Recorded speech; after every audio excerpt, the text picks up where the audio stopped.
In this video, we're going to be learning all about wafer tumbler locks like this one right here. It's just been dismantled so you can see all of the components. And in this video, we're going to be talking about these components right here, but how we can actually reprogram one of these locks to make it work with any compatible key like this one right here. Now this lock is from a door lock from my Saturn Vue car, SUV, but these can be found in many applications from desk drawers to filing cabinets to car ignitions, windows, security boxes and many other applications.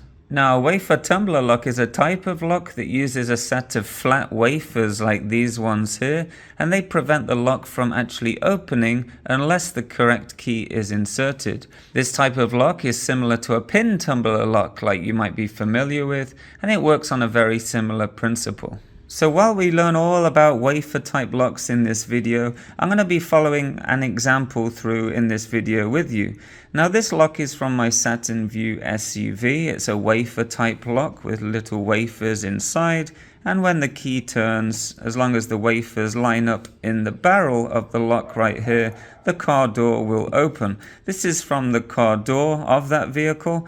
And when I bought the car, I only had a key for the ignition. For whatever reason, the barrel in the door accepted a different type of key. And I was never given this key when I purchased the vehicle. So what I've done, I've removed this barrel from the door of the vehicle, and we're going to take out all the wafers right here, learn a little bit about wafer locks, and we're going to actually reprogram this lock to work with my existing key that already drives the car and uses the ignition.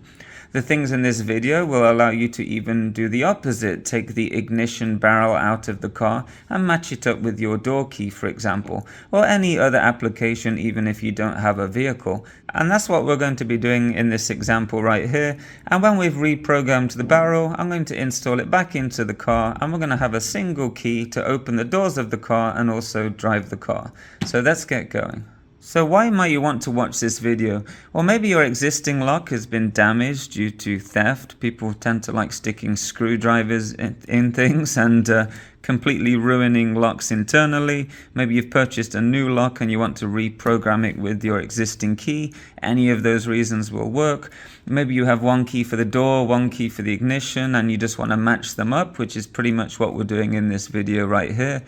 The lock is worn out, it will no longer turn. These can actually get corroded depending on some of the materials used here. You can see here there's some kind of sediment buildup in there, and maybe there's a way we can kind of free this up, or again get a new lock and reprogram it that way. You're just curious about how locks work. You want to learn how wafer locks work, and you want to sort of improve your knowledge on that. Maybe you're trying to steal a car and you want to learn how to do that, or for any other reason. But there is a caveat. We're not going to be talking about immobilizers and security features in this video, but perhaps that will be for another video in the future. The principles in this video will apply to most locks out there, whether they're wafers, pins, or any other type of mechanism. I've been wanting to make this video for a while now, so let's get going. So to start the video, I'm going to be talking about some terminology. And this is some niche terminology to do with locks, keys, and things of that nature, such as wafer, root depth, bitting, rekeying. All these different things maybe you've never heard of before, but it will help us understand the process much better so we can hit the ground running when recoding this lock here. In the future, if you ever visit a locksmith, maybe you will be able to speak the local lingo and become instant best friends. So the first thing I want to talk about is bitting. What is bitting? Bitting is the depth of the key cuts on a key right here, which is usually used in a tumbler type lock. Each root depth on the key, so you see these little notches, will usually correspond to a number, and this is part of the specification for the actual key you're working with. The numbers are used when cutting a new key, for example. Generally, the higher the number, the deeper the cut. So you can see this one goes in right there quite deeply, and this one is almost like a no cut. It hasn't been cut at all, it's quite high. So you can see these two will have a different number in the bitting of the key.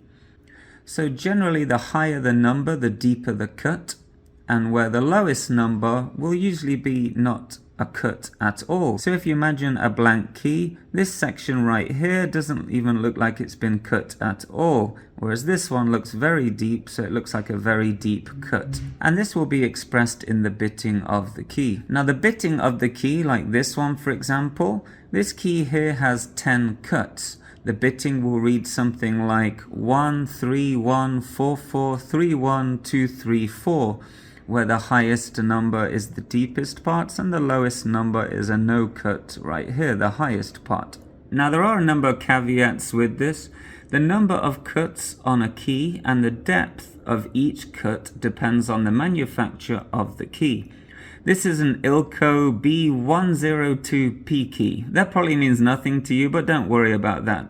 This type of key will have its own specification, and it will tell you how deep each cut is for each bit of the key, which makes up the bitting of the key. Sometimes the bitting code is written on the key itself or the associated manual, so if you need to get another one of these keys cut, you can give the bitting to a locksmith and they can use this code and the type of key to cut you a brand new key. If you wish to get a new key cut, sometimes the car owner's manual should contain the key bitting code for the ignition and the car door locks. So if you need a replacement key, you find the section in the manual. Usually it's near the car stereo security code, for instance. You give this bitting code to a locksmith with the type of car and key, and they will cut you a brand new one. So with this bitting code, the brand of the key or lock, and the keyway, which is the shape of the key when viewed from the tip, any locksmith can actually duplicate your key and give you a brand new one. So now we understand the bitting of a key and how we can have a bitting code, and this will help us actually cut a brand new key based on our bitting code. Let's talk about what the term root depth means. Root depth is the amount of material between the bottom of the key blade and the bottom of the key cut. This is usually expressed perhaps in a fraction of an inch, and it defines the amount of material here removed when we make each cut of the key. So if this deep cut here has a bitting code of 4, then the root depth will be at its smallest measurement. It's the difference between the bottom of the cut there, the bottom of the hole, and the blade of the key. Similarly, if we look at this section here where no cut has been removed, this perhaps would have a key bitting code of 1 on this specification. The root depth of this section will be at its biggest because it's the distance between the edge and the key blade. So to summarize, the root depth is the distance between the key blade, which is the middle of the key, and the bottom of the key cut. And this ensures a compatible lock can understand how much material is removed, and the wafers, these guys inside the lock, can line up perfectly in order for you to open your lock. That is what root depth is. So we talked a bit about bitting, a bit about root depth, and I did mention something called a bitting specification. A specification will contain all the different things in terms of a type of key, what it can do, the sequence of the bitting code, which numbers can be next to each other, tolerances, and many other things. Now this key right here, it has a bitting code of valid numbers between 1 and 4, where 1 is a no cut, that's the highest point, and 4 is the deepest cut. If this was a different manufacturer key, maybe the bitting code would start at 0. Maybe the deepest cut here could be an 8 cut or a 6 cut. Again, it depends on the make of the key and lock itself. So this is why the specification is important. Have you ever seen a key where you would have 10 deep cuts in a row followed by a no cut or a 1 cut? It would look like a very weird key. In some specifications, it doesn't allow big jumps of bitting codes next to each other. You see this deep cut right here? What if we have 3 deep cuts in a row followed by a no cut? It could cause unnecessary stress on the key if we have some skinny parts and then a big part. This is all part of the specification of the key. So the specification will tell you the valid bitting codes, the root depths, which codes can be next to each other, the number of codes for the key, and again the lock itself. The lock might not even use all of the notches on this key. This key right here has 10 bitting codes, whereas this lock right here only has 6 wafers inside. So it only uses the end 6 bitting codes of this key, whereas the car ignition will have all 10, and that uses all 10 bitting codes. So the lock can vary, but the key specification really tells you everything about the key, the cutting, the bitting code, and everything. This is called a bitting specification, or a key bitting specification. Okay, so the last thing I want to talk about before getting you up to speed in terms of some niche terminology are wafers. Now, wafers are these things right here, little flat pieces of metal. If we look a little closely on them, you can see they have a tiny little number on each wafer here. Now, this can depend on the type of lock. Maybe your wafers don't have numbers, but these do. And the number on each wafer corresponds to the height of the lever. So when you turn the key inside the lock, everything can line up and the lock will open with the compatible key. So the holes in the middle of these wafers right here is for the key itself. These will sit inside the lock. The key will have all different cuts in there. The wafers will correspond to each cut of the key, and when everything is lined up inside the tumbler, the lock will open just like so. And that's how they pretty much sit inside of the tumbler when the key is turned. You can see inside this lock here, we can see all the wafers there. But because there's no key inserted, you can see it's not opening the lock. These wafers won't allow that. You can see that wafer right there is too low and this one's too high. So nothing is lined up, the lock will not open. Now here is a tumbler with all of the wafers removed. The wafers will go in these little slots right here. Everything has been removed inside this lock here. So with the key inserted into this waferless tumbler lock, you can see the lock opens just fine. There's no wafers needing to line up, there's nothing in its way. It's probably the most unsecure lock you've ever seen in your whole life, but it does work. So if we take a little closer look at these wafers right here for this lock, you can see the numbers on here, 1, 2, and 3. If you compare the difference between these 3 wafers here, you can see the number 1 wafer has little material between the hole and the edge of the wafer. The number 2 has slightly more material, and the number 3 has the most material. And you can see this reflected on the top as well. And this gives you a different position of the hole inside the wafer. And this in turn will affect the height of this little lever on the side of the wafer. So when the wafer is inside the tumbler right here, this will have a different height depending on the number of the wafer inserted into the slot inside the tumbler. And this will affect the internal positioning of the wafer here, and it will correspond to the bitting of the key at that position inside of the tumbler. So when you think about it, how it works is actually quite simple, but it is quite fascinating when everything comes together in your head with how these types of locks work. So before we move on to reprogramming or recoding this lock right here, let's talk about some caveats to do with these wafers here.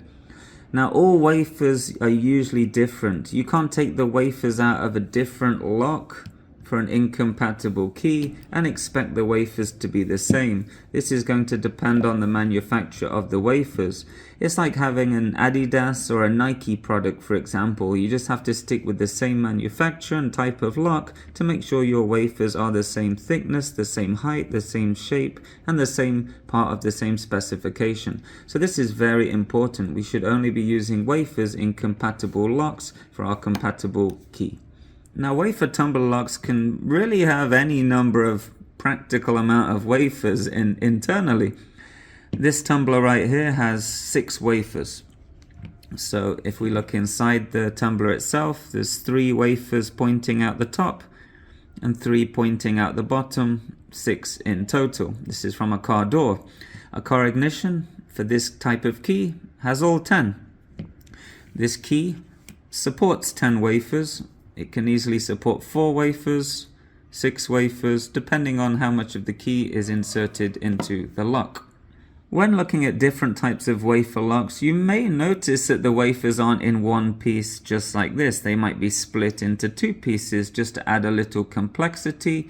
For example, a Toyota TR47 or a TOY43 lock has a split wafer.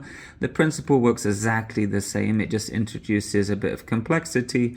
This is just a one-piece wafer right here. It's not a split wafer, it's not a pin, but the principle, just like pin barrels, pin tumblers in a house door, for example, the principle works exactly the same. And you may be asking, why does this key have the exact same bitting on the top and also on the bottom? It's symmetrical, it's a mirror image of itself. Well, this is called a double-sided key or a double-bitted key. The cylinder can have wafers on both sides. This lock right here actually does have wafers on both sides. 3 in the top, 3 in the bottom. But I guess if you have it like that, 3 in the left, 3 in the right. It's on both sides. So the key actually has bitting on one side and another side. If you're opening a filing cabinet, for example, or a desk where the security isn't as important as starting a car and stealing it, maybe you only see the bitting on one side and this side is completely flat. Again, the principle will work exactly the same. It just depends on the type of lock and the type of key. And for that, we look at the specification as we talked about before. But this is a double-sided key or a double-bitted key, but it doesn't really change anything we've just talked about. So now we know what bitting is, we know what root depth is, we know what a key bitting specification is, and we know what wafers are. Let's talk about recoding or rekeying this existing tumbler lock to work with our existing key. And in order to do that, we disassemble the lock right here, which is what we're going to do. We're going to be talking about some of the components. Once we've disassembled it, we'll get something just like this. And what we're going to be doing is changing the positions of these wafers right here, which depends on the number of the wafers, which in turn depends on the bitting of our key, in order to recode or reprogram our lock to work with any compatible key. That is the purpose of this video, so let's get going. Okay, so what we're going to be doing now is disassembling this lock into its raw components. We're going to talk a little bit about them, and we're going to get on with rekeying or reprogramming this lock to work with our existing compatible key so we can open the lock in our car door in this example. So let's begin with disassembling this lock right here. Usually when you disassemble a lock, there's a retaining spring or a snap ring on the back here. And this holds the lock in place. So the snap ring is hidden away from anyone that might want to steal your vehicle. But when you get access to the lock, typically you can remove the snap ring here and start disassembling the lock. However, with this specific lock, it's a bit of an unusual case. You actually need the exact key to open the lock, and then the rear will align here. So here's an example where the rear is not aligned. We'll need to align the rear into this hole, and then the lock can be disassembled. But because this isn't the case with this lock, I've resorted to a couple of different methods in order to disassemble this. This is a worst case scenario, so bear in mind that it probably will not apply to you. So I've resorted to a couple of different methods in order to open this lock without the original key. It uses a couple of lockpicking methods. Both I'm not going to cover in this video, but I will cover them in a different video, so you can check that out. Well, here are a couple of options which successfully work with opening this lock. One is using a lockpick like this one. It's a Leashy tool. It's a GM39 lockpicking tool. You can see the GM39, and that's because this is a GM39 compatible key and lock. So we need the compatible lockpick to do that. As you slide it back and forth, you can see a tiny little notch there, which is designed to pick each wafer in the lock itself. This lever will apply rotating pressure, so you can pick all 10 positions, or 6 in this case, in a compatible lock. So it's a pretty cool tool, again in a different video. For this video, because the quality of these locks are quite questionable, a jiggler tool will work perfectly well with this. So we find in this case a compatible jiggler. So this key, you can see it's double-sided there, so we would take something like this one, or even this one here. So it's something to mimic the key, and you would insert this into the lock. And what you would do, you would jiggle it up and down while applying rotational pressure to the lock. Eventually, in a brief split moment, all of the wafers will momentarily align, and then the lock will open. It's actually very easy to open one of these locks, sadly, with a tool like this. But these are a couple methods you can do in order to open this lock. Align the internal core with the backing plate right here, and we can start disassembling the lock. But in cases like this, it's a little frustrating when trying to show you the disassembly that we have to resort to methods like this to disassemble it. So now if your lock has a snap ring, it's been removed, or we've rotated the internal core to match the notch on the back plate right there, we can start disassembling this lock. We're going to remove this section right here, which is a retaining cap, and that pretty much just holds the front of the lock together.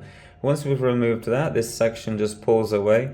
It's spring loaded, so when the key is in there, we can just push that out of the way, and when the key is removed, it flaps back in place to cover the hole in the lock there. And that's so no dirt and debris get into the internal workings of our lock here, potentially messing it up and requiring some sort of lubrication to fix it in the future. But that may be a reason why your lock failed in the first place. There's a couple little springs on the front here. Now every lock's going to be slightly different. In this one we have two small springs in the front there. Not really worth talking too much about in terms of this video, but they're there. So now we're going to start dismantling this lock here. So now those components have been removed, everything is lined up. We can pull the core from the outer sheath right there. So this is like an outer sheath. It kind of protects the core. This is called the core or the plug. Inside the core and the plug sits all the wafers, and the wafers must align perfectly using the notching, the bitting of the key, in order to rotate the core inside the sheath, and that will cause your lock to open. And ultimately this will rotate this plastic piece, and this will be linked onto some door linkage in your car. It could be the ignition, but anyway, this will apply rotational force when the wafers are lined up, causing your lock to ultimately open. This isn't too impressive in itself. There's a little valley there, a little groove, and also one in the bottom there. If your key isn't inserted perfectly and the wafers don't align, then these spring-loaded wafers here, these will get caught on this section right here. So you can see there's a small indentation, and that will hang up the wafers on the outer sheath, and your lock won't open. So that's sort of how it works there. It will get stuck in this section up and at the top here, and also at the bottom here. And that's why our key has bitting on the top and bottom to represent those two valleys, those two grooves in the outer sheath there. So if we take a look at the core or the plug, which is this component here, this is responsible for housing all the wafers in our wafer lock. You can see each wafer is spring loaded, so when I push it down, it pretty much returns back up straight away. There's some lubrication here, which is probably out of the factory. You can see it started to dry up a little. There's a little dirt and debris that got into this lock, and this could be one of the reasons why the lock in itself failed in this case. If you're dealing with a lock which has failed, this is perfectly a good reason. You can see when I push that one down, it gets hung up just a little bit. It's quite hard to see, but there are some of the things in which a lock could fail. When I insert the key, you can see the wafers move up and down, just like that.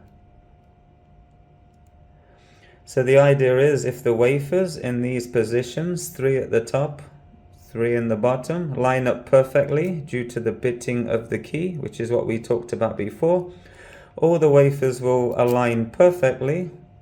You can see this one isn't quite aligned, it's a little bit off. So then ultimately we can rotate the core in the sheath and open the lock itself. However, this is not the correct key, so what we need to do is reprogram or recode this core right here using different wafers in different positions in order to reprogram our lock for our existing key. Now hopefully everything is starting to make a little sense. Okay, so here is the core we've just removed from this lock right here, and this is one I cleaned up earlier so we can clearly see what's going on. So if we have a look in here, we can see a wafer in each slot. So there's 6 holes, 3 wafers pointing up and 3 pointing down, which uses the last 6 positions, the last 6 bits of our key. So when it goes in like that, the very last wafer right there sits on this little notch right here. The next one here, here, here, etc. And that gives us our bitting. So with the wafers removed, I've removed a couple of them.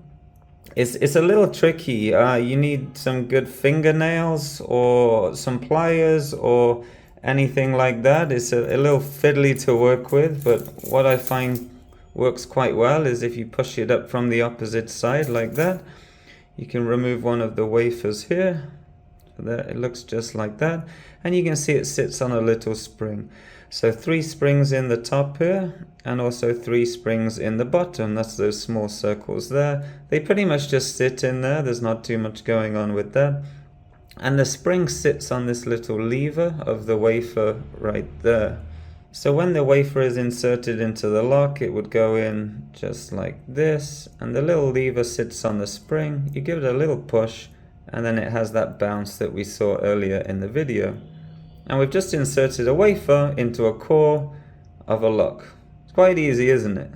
So there's one more component in here I want to briefly talk about, which is the sidebar. The sidebar looks like this. It's a small spring-loaded triangle, if you will. It's actually right there. This one is installed in the lock. This is the same exact thing, but it's been removed. And the idea of that, it sits in all of the wafers. So you can see that small little notch right there, that little triangle lock. Well, the sidebar presses into all the wafers here in the lock and pretty much keeps everything stable, so you don't have your wafers shooting out everywhere. And it restricts the rotation of the core or the plug until the correct key is used. So it's more of a helping mechanism to keep the components of the key in place.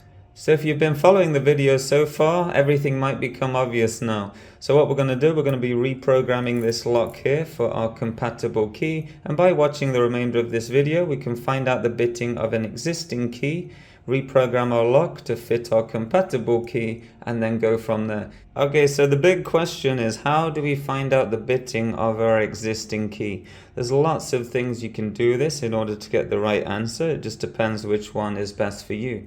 The number one, I guess the easiest one, is to take it to a locksmith. They'll shove it in a machine. They'll give you the exact bitting code. It's no problem. They'll give you the root depths, whatever information you need about this key. You can then reprogram your wafers into your core, move them into the correct positions for the bitting of your key. The lock will open. Very easy. The next thing you can do is get a key gauge. Now this is a GM39 key. A key gauge is a small little template device that has defined measurements for each root depth for the type of key. You pretty much insert it into the gauge, write off the bittings, and you can get the root depths that way. That will become more clear in a second. The third option, you can measure each root depth using digital calipers. Obviously they'll have to be pretty precise, clean and new, and not scratched in any way to get those fine measurements for each depth, but it's perfectly possible to do this using digital measuring calipers. Number 4, you can brute force it. You can remove all the wafers from the core, so you end up with something like this. You can put this in the sheath itself, so you can try and open the lock like this. You can put one wafer in the end, test if it still rotates. If it does, it's the correct wafer. Repeat with number 2, put it back in the sheath. Does it still open? So that's like a brute force method. It's quite easy to do. It's very easy. I recommend it. It's not too bad. There's smarter ways to do it, but it perfectly works. Number 5, you can scan your key in a scanner, or even just take a picture of it with your phone like this. So like that, take a nice picture where it's just fully head on. You can see the top and bottom. It's not rotated anyway. And then put this into some graphical software like Photoshop. We can draw some lines on here and just manually measure it using computer software. Again, that's the method we're going to use today because I think it's a very teachable method. We'll learn a lot along the way. It's not the easiest, but it's definitely the most teachable, where you're going to learn a lot. So that's the method we're going to be using, but all of the other methods we talked about to get the bitting and root depths of the key will work just fine as well. But before doing any of these steps, just double check your key and your lock to see if the bitting code isn't written in those places, and also in your service manual as well. The last thing you want to do is to go to all this effort and it's written down for you to easily find. If you had to disassemble your lock manually using a lockpicker tool, then you probably already know the bitting from using the tool itself. So there's a few more options there, but we're going to use the Photoshop method and do this manually, and I think we're going to learn a lot along the way. So let's get going. Okay, so let's identify the key and pull up a bitting specification, or at least try to find some information out about the key. So our key is a GM39 key. I found this out by looking at the service manual, but by quickly Googling the make, model, and year of the car, I could find out this information also. There's also some websites where you can plug in your registration code, and it gives you the compatible key for that vehicle. This key also goes by B102, Ilco B102, for example. Ilco is a popular key blank company, so you may see GM39 in this example, but you may also see B102. It's just what each manufacturer decides to call this key. So these keys have 10 cuts. We talked about this in the video already. The ignition uses all 10, the door uses 6 of those 10. There will be not more than 3 of the same number of cuts in a row. So you're not going to see 3 no cuts in a row, for example, the one wafer, or 3 4s in a row, or 3 3s, etc.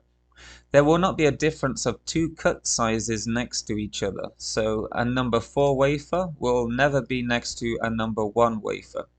And number 1 in this key is a no cut. So if we're using, for example, the number 1 wafer, this will be a no cut. So if you have a key blank, then no cut has been made by the machine at that position. And there are only 4 depth levels to this key, 1, 2, 4. So our wafers will be 1, 2, 3, or 4. Again, all keys are different, all specifications are different, so you will need to look at a rough specification for your key. So the main takeaway here is the number of cuts and also the number of root depth levels. So we have 1, 2, 3, or 4. Now we're going to take a picture of our key and get it into Photoshop and identify the bitting of the key manually. I've also found some other information based on this key as well, the GM39 key. So this is my specific vehicle here, the 2007 Saturn Vue, but all of these vehicles use the exact same type of lock and key. So in my specific example, if you have any of these vehicles, you will also have a GM39 key and lock, so you can follow along perfectly. But that being said, pretty much any other car that has this type of wafer lock, you're going to be able to follow along, no problem. So as I mentioned briefly, there's a number of ways you can get the bitting of a key, but this is one example that we're going to talk through right now. It's not a perfect method, we may be a little off, but we're going to get as close as possible. So the picture here I've taken is pretty much head on. You're going to need to get this head on. If you're slightly rotated or something, we can do Control and T. Let's hit the layer there, Control and T, and that will allow us to rotate the key. We just want to get this as straight as possible. We don't want to work with anything like that or like that. We need to get it as straight as possible. So once we're happy with that, we can do that. The next thing I'm going to do is go to View and then go to Rulers. So that will show and hide the rulers. So you see this ruler appearing at the top and at the side. So once we're showing the rulers here, we can hold the left mouse button on the mouse and drag it down. And you can see we're drawing a perfect line across the screen like that. We'll take another one, put it here. Take another one, put it down here. So now we're about to see how straight our image is. So remember in the key bitting specification, a number 1 was a no cut. So it looks like this section here has the same height as the blade of the key here. So this section here looks like a no cut. So we can drag our ruler over here. That looks like a perfect no cut right there. And then we can drag on the ruler here. So what we want to do is find out 10 different positions. We know this key has 10 cuts. We know they're going to be evenly spaced because in our lock, the wafers are all evenly spaced. And we're going to repeat like this. So the idea is we want 10 vertical lines for each bit of the key, and the horizontal ones are just for our guidance. Now you can see how important it is to get this picture head on, nicely rotated, and we can work out everything from there. The idea is we want to end up with something like this. This is something I made earlier. I don't want to make the video super long, but you can see the idea here. So here we have 10 cuts, which I've drawn with these rulers here in Photoshop. I've put the position here just for our reference. So this is the key bitting position 1, 2, 3, 4, all the way to 10, where 10 is the last bit of the key. So we can sort of see where the bitting ends on this key here, and we can sort of see where it starts here. Just by eyeballing this, I've sort of roughly identified a rough bitting for this key. So you can see here, number 1 is a no cut, remember. We've sort of identified there, it's the highest point. And then number 4, because the range goes from 1 to 4, will be the lowest point. And you can see that's pretty much where this line is right here. So anything lined up around here, this line here, will be a number 4. So we can see a number 4 here, a number 4 here, and a number 4 there as well. And if we come down slightly higher, we can see the number 3s and the number 2s. So you can roughly work out where you're going here with this. And this will sort of identify the root depths for you if you don't have a specification for these. So we're pretty much manually doing the process ourselves. But I think it's quite teachable because it shows you how it works, how we can identify a root depth just by doing everything manually. Now, there are websites that facilitate this. There are apps for your phone. You can take a picture of your key, upload it to the app or website, and it will give you the bitting. However, this generally works with popular keys for houses and things like that, like Quickset, big brands. It doesn't necessarily work with a key for a 2007 Saturn View, for example. So where you need to figure out this yourself, this is where this skill is quite useful. So once we've identified the bitting just based on manual measurements of this key here, we know exactly which wafers to put in which positions in the lock. So the far wafer in the plug, the internal core of our lock, will be a number 2 wafer. The next one will be a number 1 wafer, followed by a number 4 wafer, then a number 2. So, as I mentioned before, it's not a perfect method, and here's why. Because this key is quite used. You can see how rounded it is here. It's quite dull. I really need a new key. You can see how worn and used it is. So it's quite hard to pull the bitting from a key in this condition. And you will find if you take this to a locksmith, maybe their machines will struggle with that as well. But it gives you a good indication of how this works. So when we go to recode or reprogram our plug inside our lock, we have a rough starting position of which wafers we're going to put in which position, and we can go from there. So we're going to get into that now. We're going to start recoding and reprogramming this lock with our bitting specification that we've just conjured up in Photoshop in a few minutes, and we're going to see if we can finally reprogram this lock with this key. So one last thing, do you have a friend or family member that posts a picture of their key alongside their brand new house there? Well, as long as you have a picture of their key and you roughly know where the house is, which town or neighborhood, you can easily cut a copy of this key. We can see what type of key it is. We can run off a key bitting specification, conjure up the key bitting in Photoshop, and voila, you have yourself a free house. It will surprise you how many people do this and how easily it is to pretty much burgle someone's house these days. So if you know someone that does this, then maybe you want to tell them not to do it. Free bit of information for you there. Okay, so now we've worked out the key bitting for this key to the best of our knowledge in Photoshop. We're just going to reprogram the core or the plug here to accept different wafers depending on the bitting of our key. If you've used an existing one like this, it's all caked up with grease, lubrication, dirt, you may want to consider either getting a new one or cleaning it completely. When using lubricants for locks, Dry lubricants like graphite powder are good for sort of, running the key in and out and cleaning it, but PTFE lubricants are best. Don't use oil-based products like WD-40. They actually attract dust and dirt, which can actually damage the internal mechanism of your lock. Do not use WD-40 on a lock. It doesn't matter what anybody says, it is bad medicine. So let's take this nice cleaned one here so we can see a nice example without working through grease and whatnot. I have one of the springs there. We're going to put it down that small little circular shaft. The last number of our key bitting is 2. So you can see the 2 on that wafer there. We're just going to insert that in right there. So you can see the arm of the wafer is just above the spring there. And we're going to press that down and it's going to have a nice little bounce. And we've successfully programmed 1 of 6 wafers of our core or plug.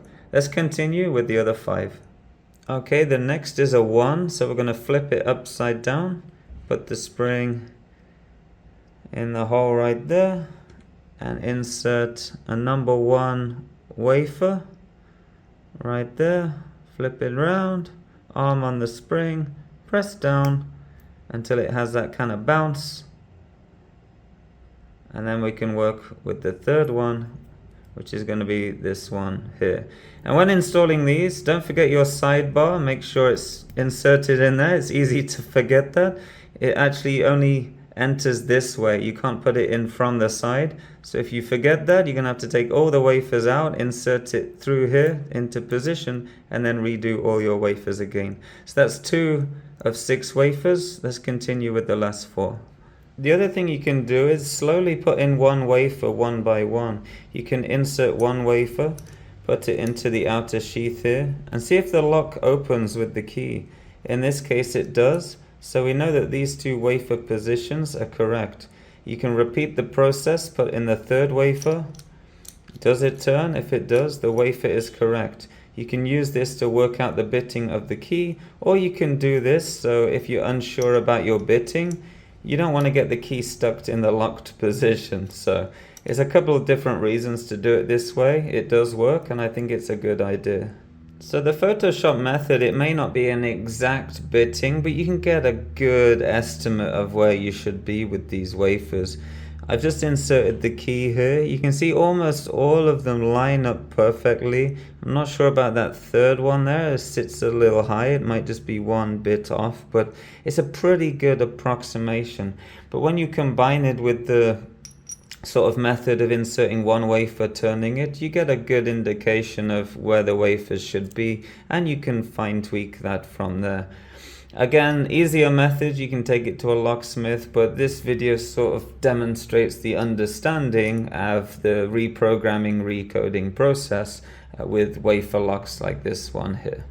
Okay, so I think we did a pretty good job with the Photoshop of the key here. It wasn't perfect, the angle wasn't great, but I think we did pretty good. I just traded the number 4 there, the 3rd one, for a number 3 wafer, and now everything looks like it's lining up perfectly when I insert the key. So you can see that's the natural position of the wafers there. I insert our key into this lock that we've just reprogrammed or recoded there. You can see everything pretty much lines up okay. Okay, so here's the moment of truth. We've inserted all 6 wafers along with their springs into the core here. When I insert the key now, all the wafers look quite nicely in line. I replaced the 3rd one, the number 4, with a number 3 wafer because I wasn't too happy with the position on that. But again, Photoshop is a good estimation. When I took a picture of the key, it wasn't a perfect angle. Keys get worn over time. You see, everything is rounded off here. And this is why keys fail. You need a nice fresh key cut. The grooves aren't very, precise. So that's why this can happen when working with an old key like this one. But you can see that it is possible to do this. So I've inserted the key. Everything lines up here. We're going to insert it into the lock and see if it rotates. So there we go. It looks like the lock is turning. The lock is opening. Look at that.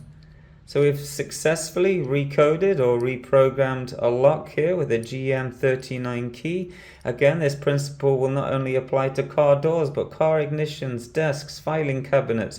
You know pretty much everything you need to know now about wafer locks and their internal components. And these are not too different from pin locks either. So you have the knowledge of working with perhaps pin type locks on houses and various other things as well. Knowledge is power. It's not about the result. It's not about just gaining the satisfaction of fixing your car door, but the knowledge you can apply to future situations as well. So the wafers line up on the shear line right here. The internal core rotates and our lock is opened. And the final test now, if I pull the key out, you can see the lock is stuck. It doesn't open. Put the key in, and the lock opens. And that's all there is to it. I just want to say a real quick message to our viewers. I made this channel a few years ago, and its primary aim was to give you the skills, but more importantly the confidence in order to tackle pretty much any DIY job you may have. In the process, we've saved our viewers thousands of dollars or pounds or euros, whichever currency you want to use. I've put multiple hours of time into making videos each and every week, which I somehow juggle between family and a full-time job. If any of our videos on our channel helped you, please support our channel by clicking the thanks button underneath any video on this channel. You can choose how much you wish to donate. It's going to go right back into the channel towards videos, tools, and everything else. So thank you very much for that. When you make a donation towards the channel, you can put an optional message, and your message will be highlighted along all the comments for everybody to see. The bigger the donation, the bigger the highlight, so everybody can see how awesome you are. Okay, there's not much left to do other than reinstall everything back in the reverse order as disassembly. I hope you enjoyed the video. Take care, and I'll see you in the next one.